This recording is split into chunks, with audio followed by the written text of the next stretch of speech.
Dentro también del propio PSOE, el señor Melchor Gil ha pasado de secretario de organización del PSOE de Vizcaya y miembro de la Ejecutiva. En un triple salto ha pasado a Repsol.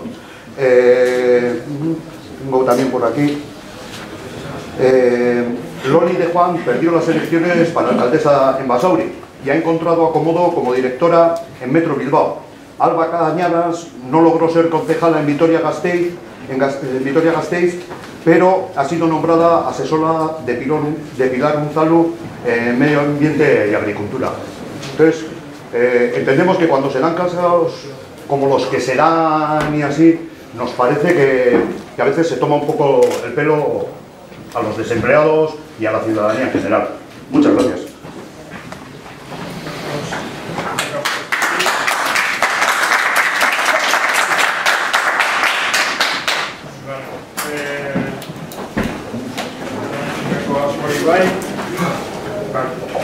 Horrela zurrengo puntura pasako gara. EAJ-PNV taldeak lan merkatuan berritzearen estazko neurriko 3/2012 errege dekretu ari buruz aurkezturiko mozioa. EAJ-PNVek mozioa aurkeztu nahi du.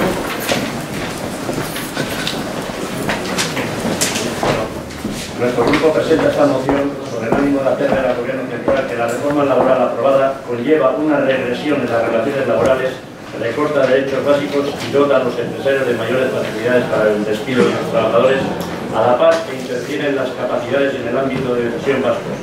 Por lo que manifestamos nuestro rechazo al Decreto Ley 3/2012, habida cuenta que modifica la regulación laboral, devaluando las condiciones laborales y los salarios, a la par que exigimos un marco vasco de relaciones laborales que permita la concertación, el diálogo social y la regulación laboral acordada y aprobada en el País Vasco. Igualmente exigimos respeto del ámbito vasco de decisión en materia de empleo y la no interferencia en las políticas fiscal y tributaria para permitir el desarrollo de las medidas de fomento del empleo específicas.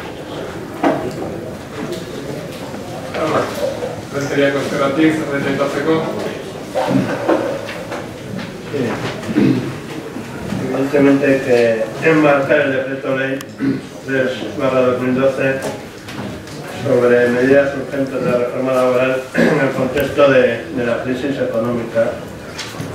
Y bueno, sí que cabe señalar que de alguna forma se está dando una utilización del miedo como instrumento para conseguir objetivos políticos.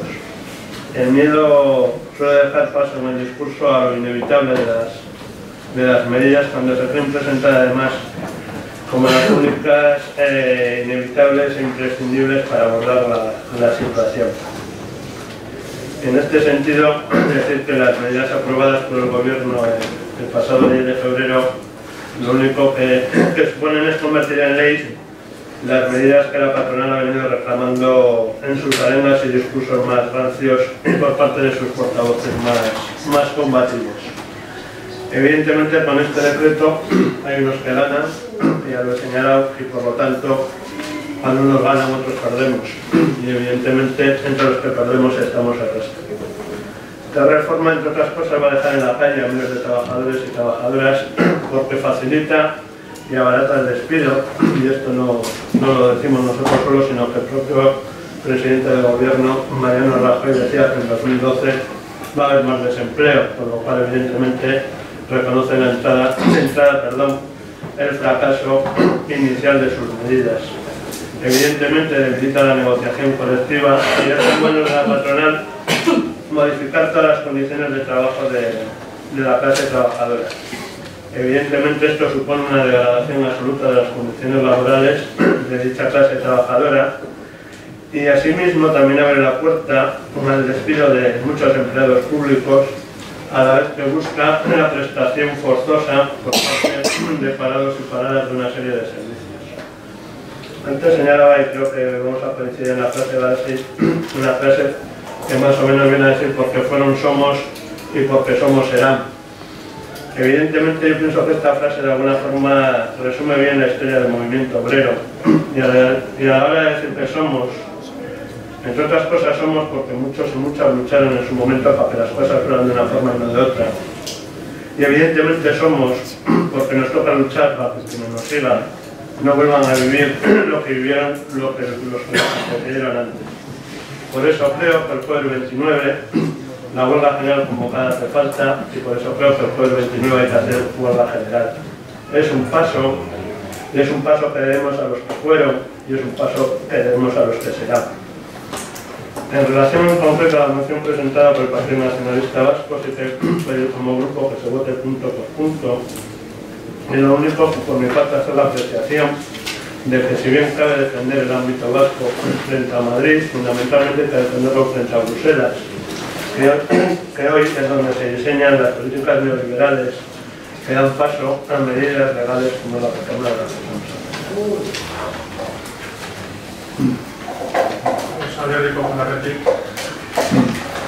Bueno, aquí hay dos partes en el tema, que es la apuesta por un ámbito vasco exclusivo con diferencia del resto.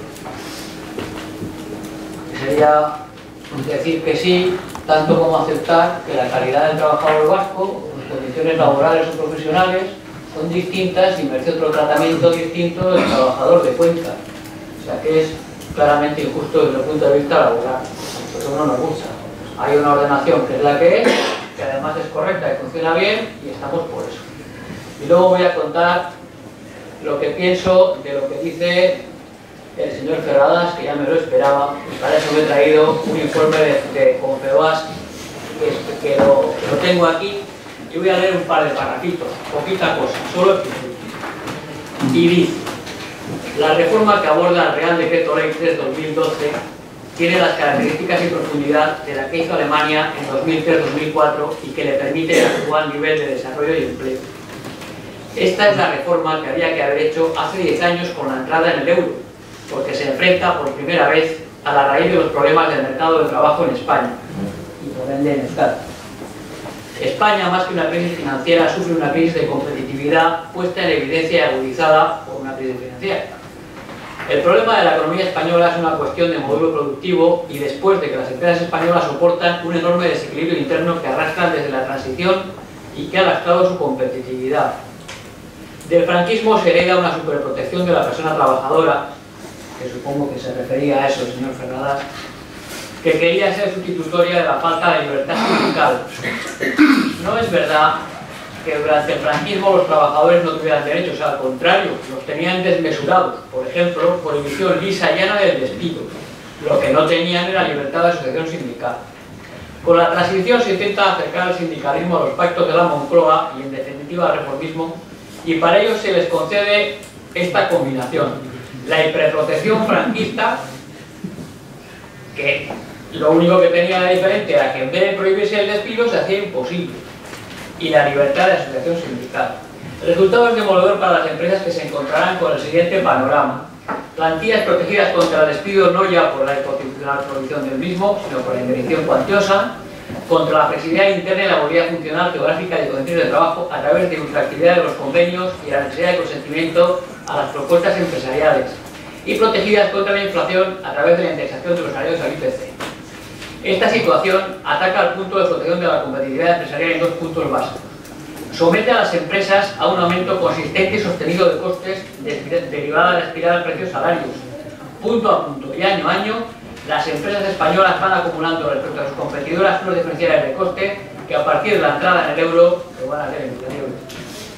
No hay posibilidad de evaluación de moneda ni de aliviar eso.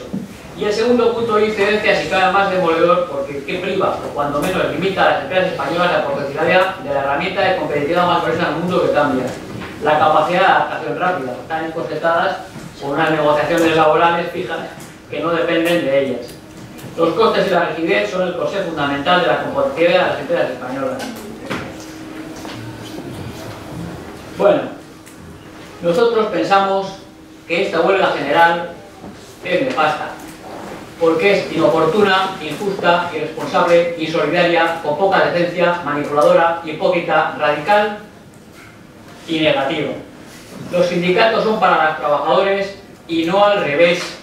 Con esto no se hace nada más que acabar de tirar piedras al tejado de lo poco que nos queda y romperlo definitivamente.